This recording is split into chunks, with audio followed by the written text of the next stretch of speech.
I'm Patricia Van Skyke, Executive Director of the Lloyd Library and Museum in Cincinnati, Ohio. I'd like to welcome you to tonight's program, The Thomsonians, with Dr. John Haller. The Lloyd Library was founded by three brothers, the Lloyd brothers, nearly 150 years ago. The Lloyd brothers were pharmacists who developed and manufactured plant-based drugs in keeping with reform medicine theories, which were responding to the excesses of the prevailing medical practices at the time. One of the earliest of the 19th century alternative medicine systems was developed by Samuel Thomson. His six-step process using herbs for healing had an estimated 2 million adherents in 1830. I'm looking forward to learning more. Tonight's program is the second of three programs on 19th century medicine presented by Dr. Haller. The first, on the eclectics, is available on the Lloyd Library's YouTube channel. Dr. Haller is one of the leading scholars of 19th century alternative medicine. He is Emeritus Professor of Medical Humanities and the History of Ideas at Southern Illinois University, and has authored more than 30 books on subjects ranging from sexuality, pharmacy, religion, spirituality, and war.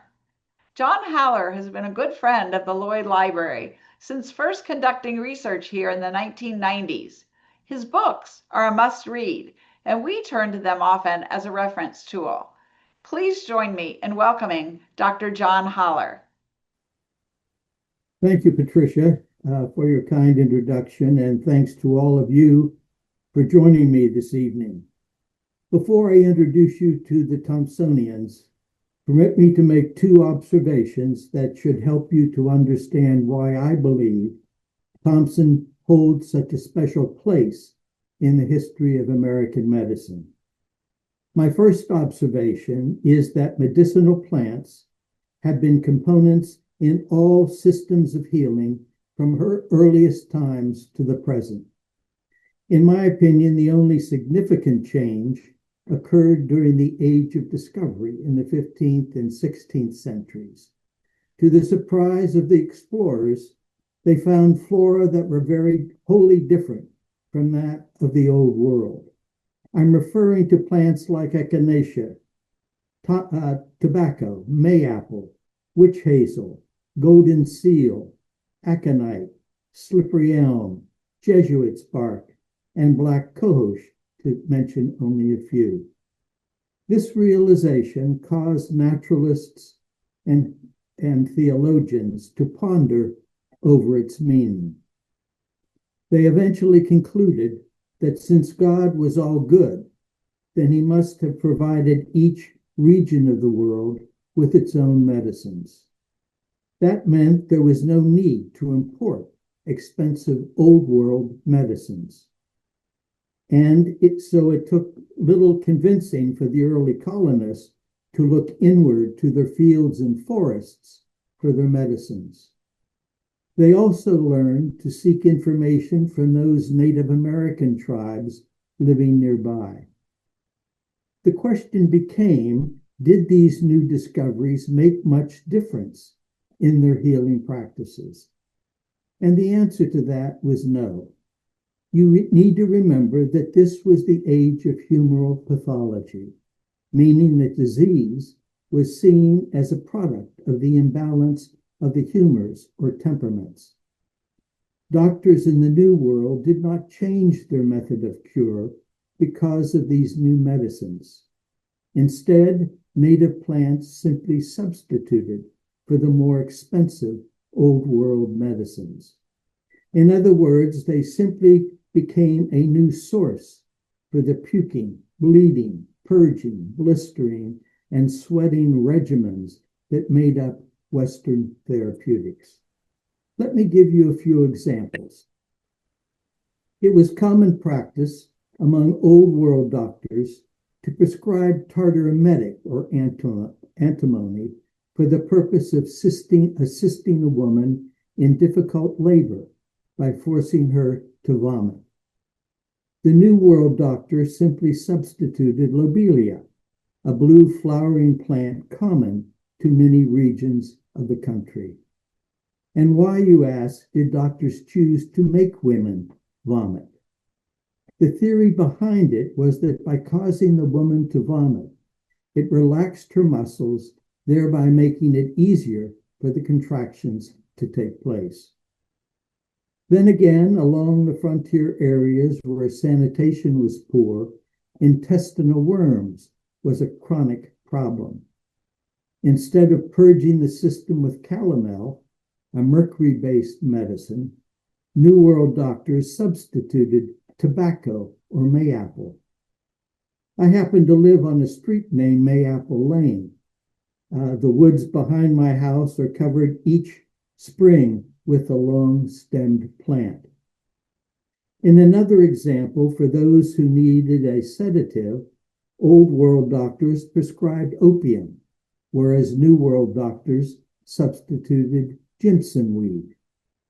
In the treatment of fever, Old World doctors prescribed venesection or bleeding, while New World doctors often substituted aconite, also known as monk's blood, monkshood, or wolfsbane. Finally, in the treatment of syphilis, Old World doctors relied on mercury or arsenic as their medicines of choice, while New World doctors often prescribed sarsaparilla. I do chuckle when I watch old cowboy movies and observe that when the good cowboys, like Gene Autry, entered a tavern, he almost always ordered sarsaparilla instead of whiskey. I doubt the directors of those movies were aware of the irony. My second observation is something that I pointed out in my first lecture a month ago, namely that the number of unorthodox healers is larger than is generally known. The statistics suggest that until the publication of Abraham Flexner's classic study on medical education in 1910, roughly 22% of the total number of healers in the United States were sectarian. While I can't give you an estimate of the number of alternative or complementary healers in our system today, I can give you a good estimate of how many Americans use some form of their health aids. In a study conducted in 2021, roughly 37 to 42% of American adults and 12% of children use some form of complementary or alternative health aid. All of which is to say that alternative and or complementary healing has always been a vibrant part of the American culture. Now, with that said, let's look into the medical world of Samuel Thomson. Thomson was born in Alstead, New Hampshire in 1769, in a region that was mostly wilderness. Wealth was not a conspicuous feature of the landscape. Instead, a greater part of the population lived in poverty and isolation. By that I mean they lived in dispersed settlements with poor food, almost all of which was fried and washed down with large amounts of whiskey or rye, which further complicated their system due to the lack of sanitation. This naturally led to outbreaks of cholera, typhus, dysentery, smallpox, diphtheria, worms, consumption, and similar maladies. Despite chronic health issues, healers were hard to come by. In the late 18th and early 19th century, few university-educated physicians practiced outside the cities of New York, Philadelphia, and Boston. For the most part, these were men who had obtained their medical degree from Edinburgh and Oxford or Cambridge. Slowly, medical education organized in the colonies with the founding of the College of Philadelphia in 1765 and King's College or Columbia in 1767. Harvard and Dartmouth would follow shortly afterward. However, due to the scarcity of university-educated doctors, society was forced to rely on apprenticed physicians, meaning young men who, for a period of 4 to 7 years, learned the trade from a practicing physician.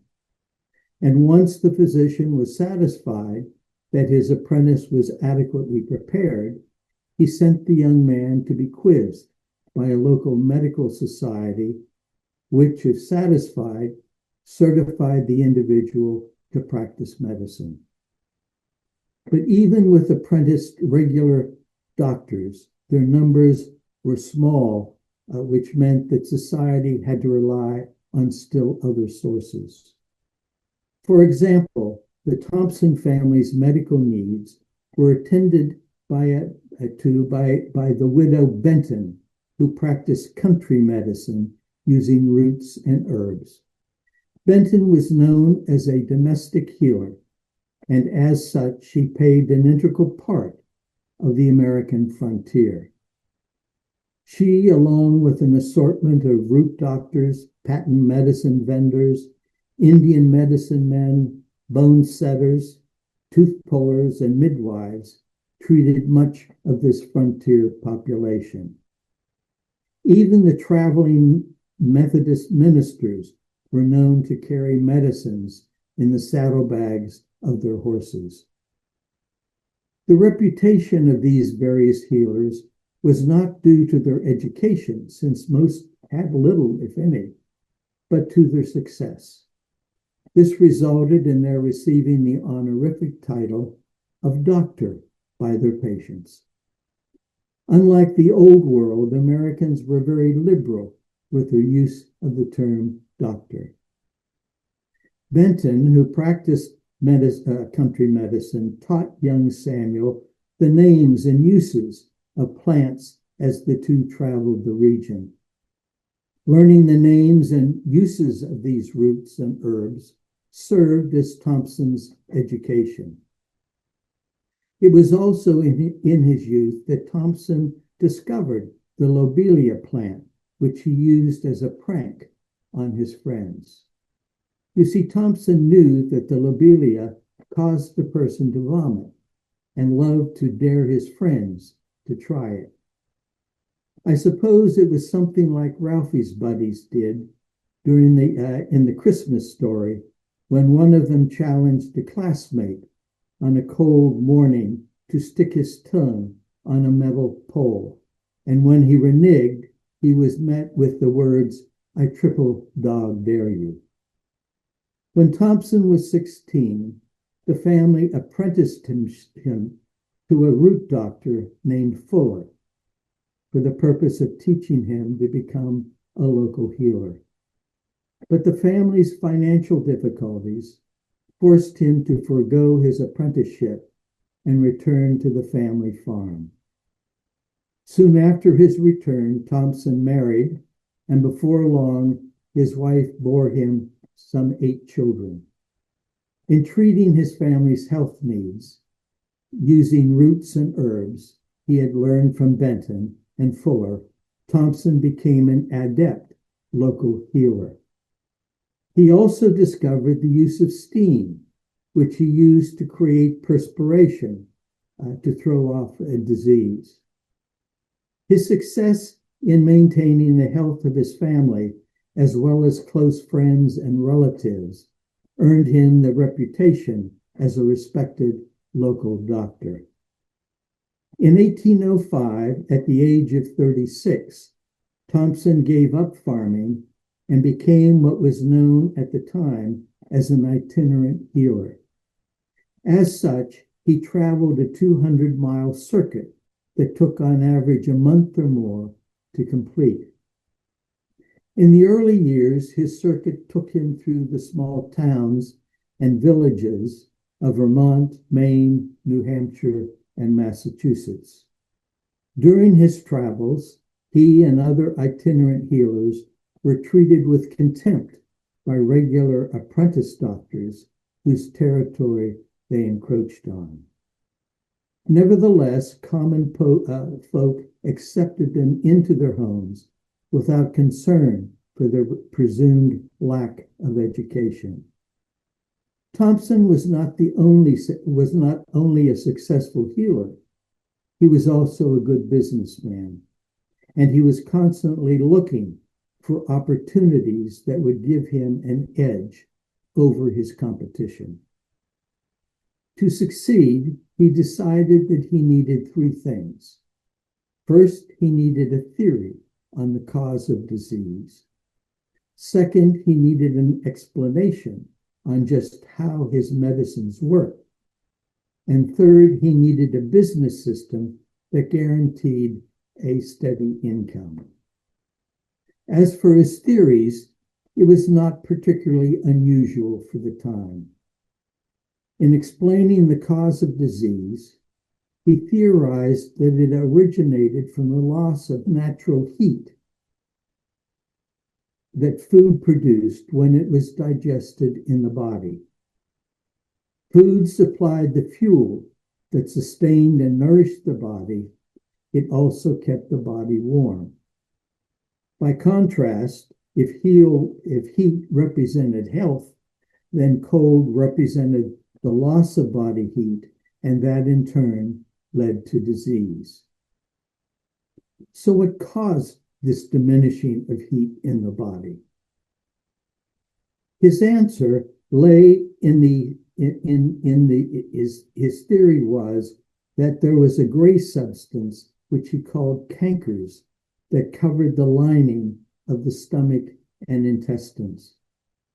He believed that this gray lining prevented the absorption of food into the body and therefore prevented the formation of bodily heat and thus opened the opportunity for sickness.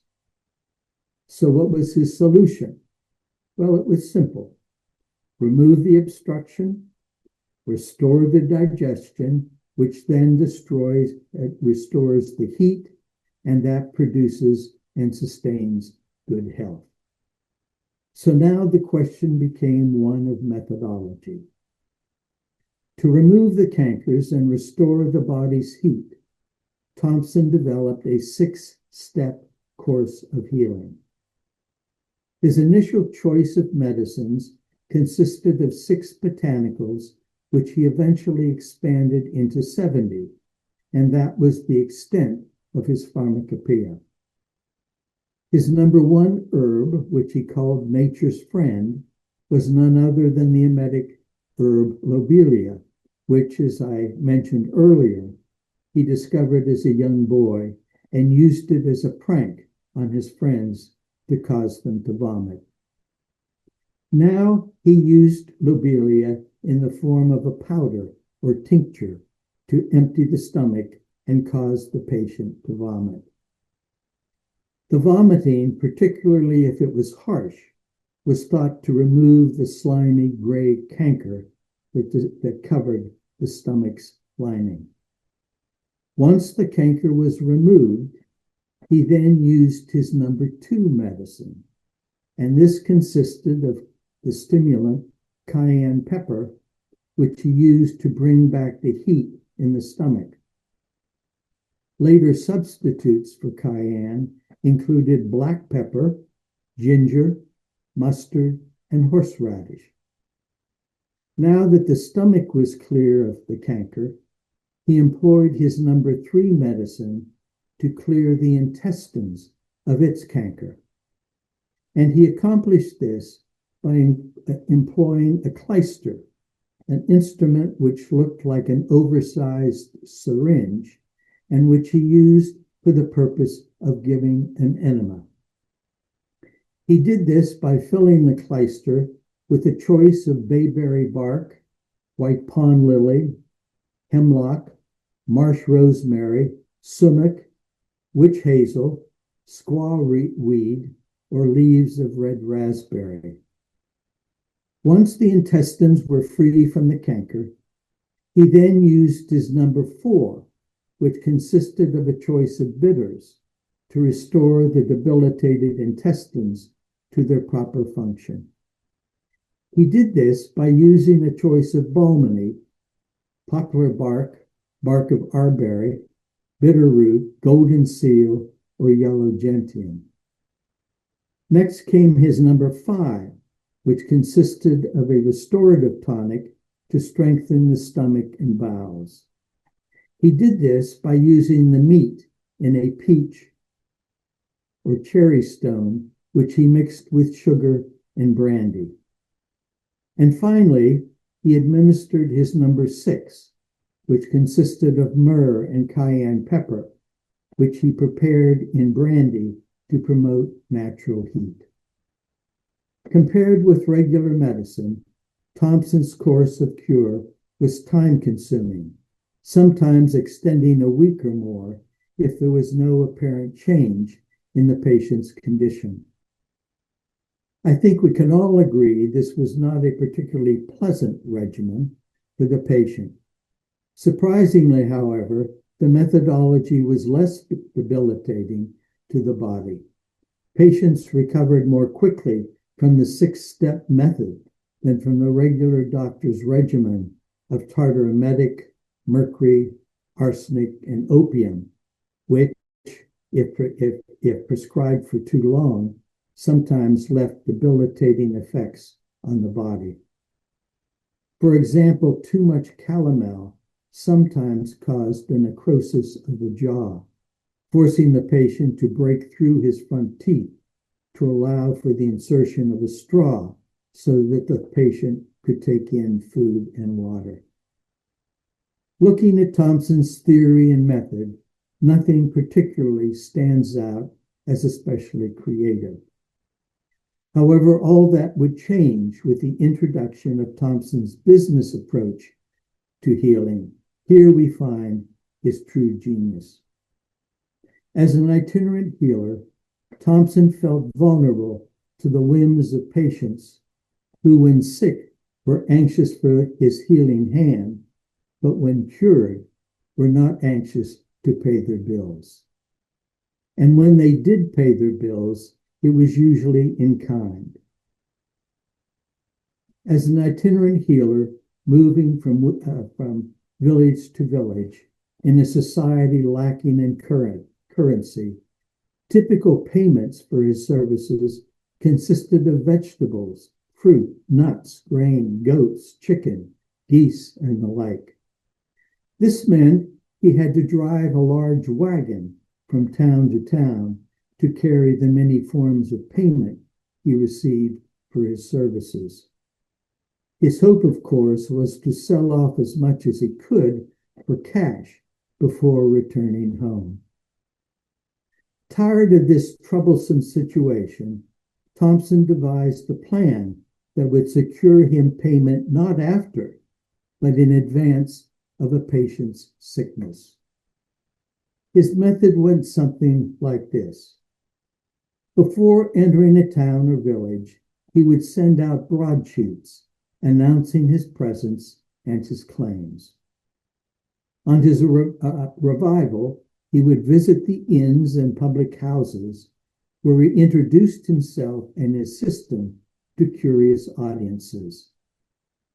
His motto was every man his own physician. There was no need, he explained, for an apprentice doctor or another itinerant healer. There in the public house, he explained his system consisted of selling patients a right to use his healing methods on himself and his family. To further demonstrate the point, he provided a cost-benefit comparison to the billing done by a regular medical doctor. The regular doctor, he explained, charged a la carte, so to speak, meaning that he charged for the number of miles it took to reach the home, the cost of an examination, the medicines prescribed, and any subsequent visits to check on the patient. The way to prevent this continual drain on the family's budget was to purchase a right to his healing system. On payment of $20 or in kind, the purchaser was authorized to use his secret 6-step method of cure on himself and his immediate family for as long as the owner of that right lived.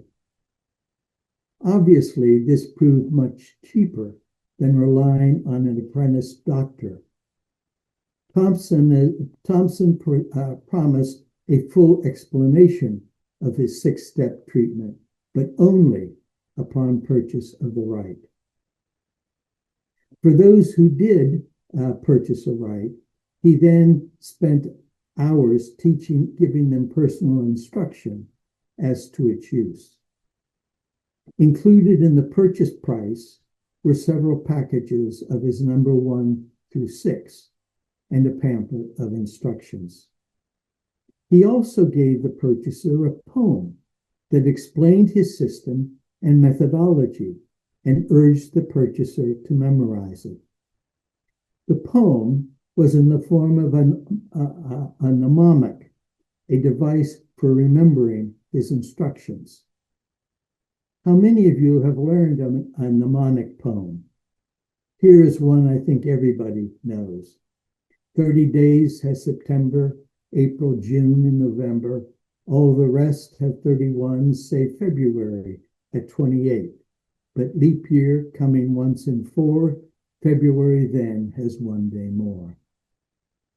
Here was a clear and easy way for people to remember the days of the month. In an age when family members took to memory whole stands of poetry, Thomson's mnemonic poetry became a valuable source of instruction. He felt confident that any father could successfully attend to his family's health needs. And here is another aspect of Thomson's genius. He chose to keep the actual names of his 6 medicines secret and used only the numbers 1 to 6 to designate their function. This meant that when a right owner had used all his medicines, he could not purchase the herbs separately because he had no idea what they were.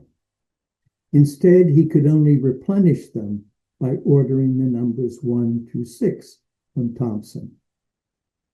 So on his next return to town, Thomson would meet with his right owners to see how they were doing.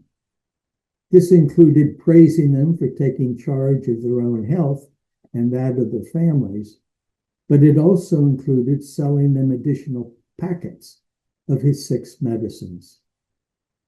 In those towns and villages where numerous rights had been sold, Thomson encouraged the right holders to form a Friendly Botanic Society where they could meet regularly to exchange information.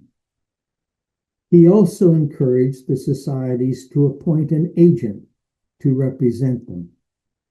Thomson would then work through these agents to sell additional rights and medicines. In some of the larger towns, Thomson sold franchises for the sale of his rights and products. He also sold franchises for infirmaries to carry out his 6-step method for those too squeamish to do it on themselves. The infirmaries typically offered a course of medicine for $2, steam baths for an extra 50 cents, and because the healing regime took several days to a week or more to complete, the infirmary charged $2.50 a week for room and board. Naturally, the owners of these franchises were required to return a percentage of their profits to Thomson. Let it be said, however, that you would not want to be downwind from one of those infirmaries. Before long, Thomson's success outgrew the boundaries of his business enterprise. Furthermore, because of his success, he became aware that his system had become a breeding ground for copycats, making claims similar to his own. To protect his proprietary system, he traveled to Washington, D.C. to secure a patent from the U.S. government to protect his 6-step method of cure. His patent was signed on March 2nd, 1813 by none other than the future president, James Monroe. With patent in hand, Thomson gave notice in the newspapers, warning persons under penalty of law from practicing his method without first purchasing a right. For those who violated his warning, he was quick to take them to court and sue for damages. With this newfound success, Thomson moved to Boston, where he authorized general agents to take responsibility for the major geographical regions of the country. These general agents, in turn, were authorized to appoint local agents to sell the rights and medicines. Each received a percentage of the profits from the medicines and from those rights that they had sold. His system resembled a Tupperware marketing pyramid, where at each level there was a profit to be made. It was a system that was built to expand exponentially, and before long, Thomsonism had become a household word in American households. In 1822, Thomson published his new guide to health. The book was filled with common sense observations, many of his own poems, and anecdotes demonstrating the success of his healing system. Thomson produced 13 editions of his new guide between 1822 and 1834. Later editions were translated into German, and pirated versions were sold in Canada and England. All those editions can be found at the Lloyd Library. In a country of 12.5 million people in 1830, some 2 million were practicing some form of Thomsonian therapeutics. I use the word some form because there were many imitators of his system. During the cholera epidemic of 1832-33 that spread through Europe, Asia, and America, Thomson's Friendly Societies offered free distribution of his cholera syrup for the poor. And while regular doctors lamented the hopelessness of their existing treatments, which included bleeding and still more purging, the Thomsonians claimed significant success with their cholera syrup. The syrup, by the way, consisted of bayberry, valerian, rum, and cayenne pepper. Before long, Thomson's agents were offering innovative strategies for healthcare and health management, including what amounted to an offer of a statewide system of healthcare for the people of Mississippi. They also sought official recognition of their system from the Iroquois tribes and from the Mormons. The Thomsonians organized their first national organization in 1832, 15 years before the American Medical Association organized into a national society. Thomson attended each of these annual conventions and was clearly the center of attention. Over time, however, Thomson became a bitter man because of all his imitators, many of whom were former agents. As a result, convention members grew weary of his constant threats to sue those who took advantage of him. As Thomson grew older, his followers were anxious to discuss the future of his system after his death. Should it continue to rely on each person being his own physician? Or alternatively, should the Thomsonians create their own schools to train botanic healers? While Thomson was alive, he opposed any discussion of such schools at their conventions. When he died in 1843, however, his death caused a schism in the movement.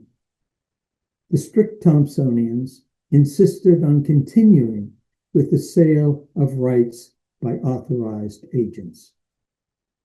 On the other hand, the so-called New Light Thomsonians proposed to set up a school, excuse me, proposed to set up schools to teach Thomson's healing system. As a consequence, 13 botanical medical schools were organized in Alabama, Ohio, Indiana, Illinois, Oklahoma, Virginia, New York, and Massachusetts. They called themselves physio-medicals.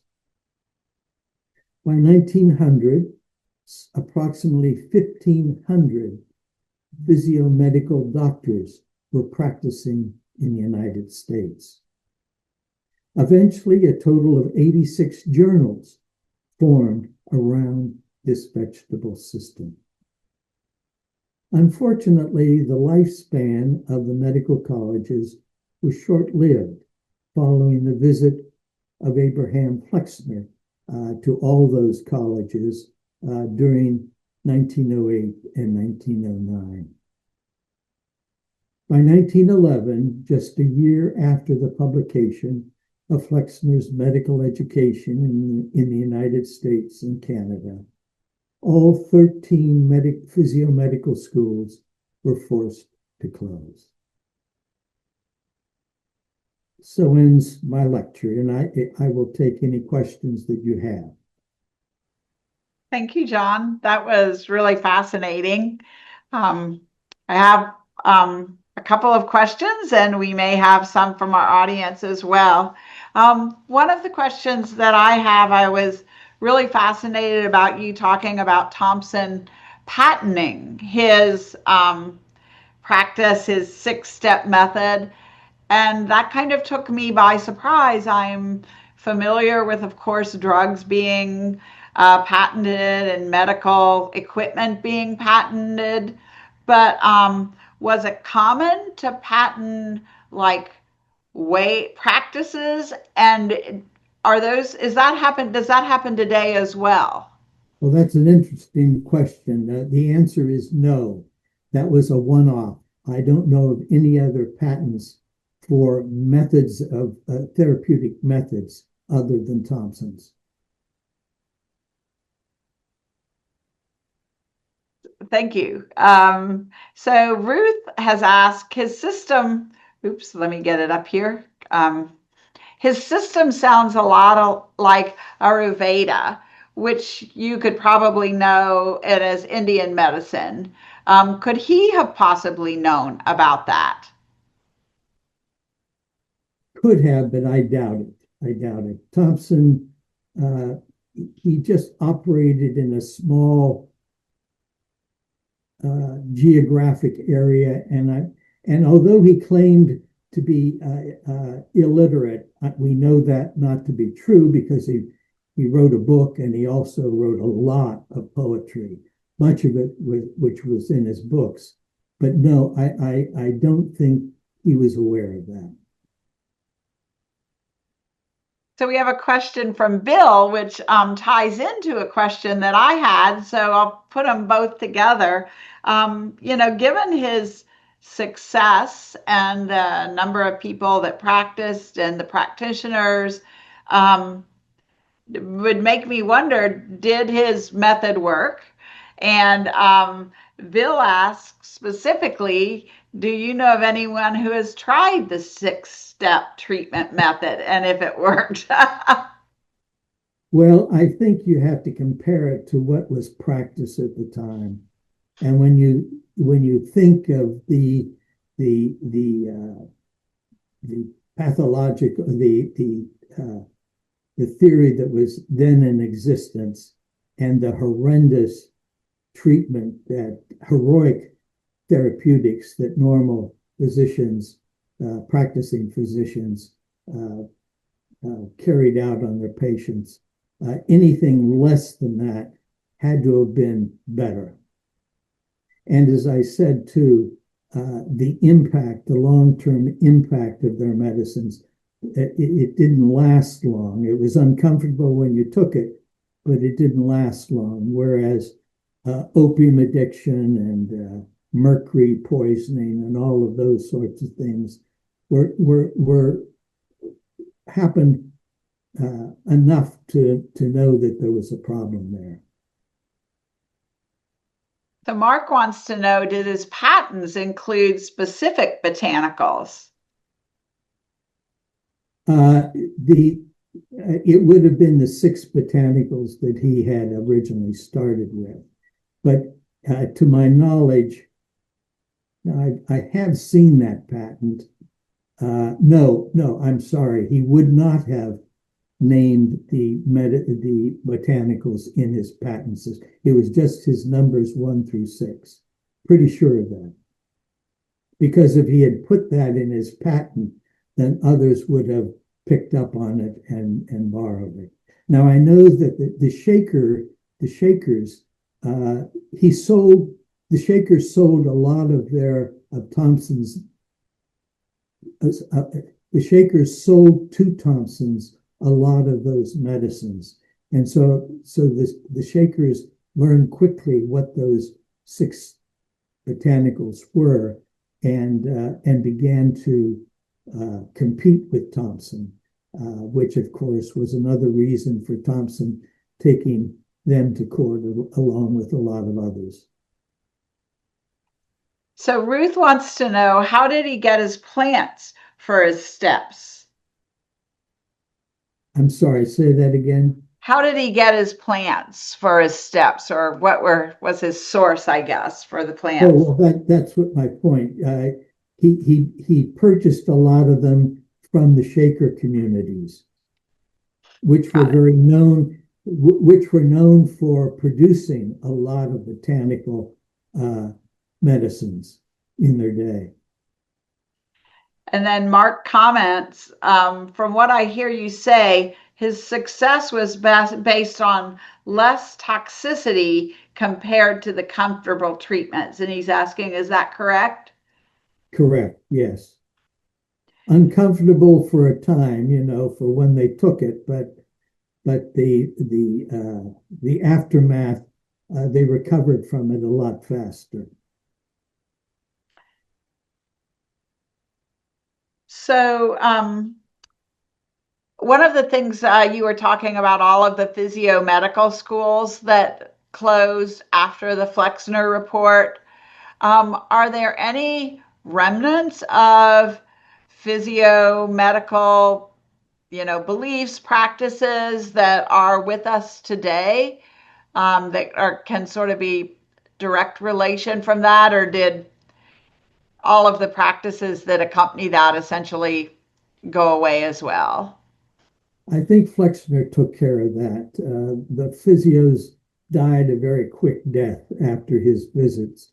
These were schools that were not, they had no research. They had no laboratories. They were simply second-story operations for the most part, and they had about 1,500 in the year 1900, but I don't think there was any residual of them in later years. We have another comment from Martha on patents that says that patents have to disclose what is used, but artfully try to hide important details to avoid unauthorized borrowing. So, yes, that's very true. I'm not sure if this is related to the Thomsonians as much as the eclectics, but we have a question about circumstances leading to the dissolution of the Worthington, Ohio Medical School. Is that the eclectics as opposed to the Thomsonians? Yeah, well, yes and no. The Worthington Medical College had a number of Thomsonian teachers in that school, and so uh, eclecticism obviously was botanically based as well, and so you did have.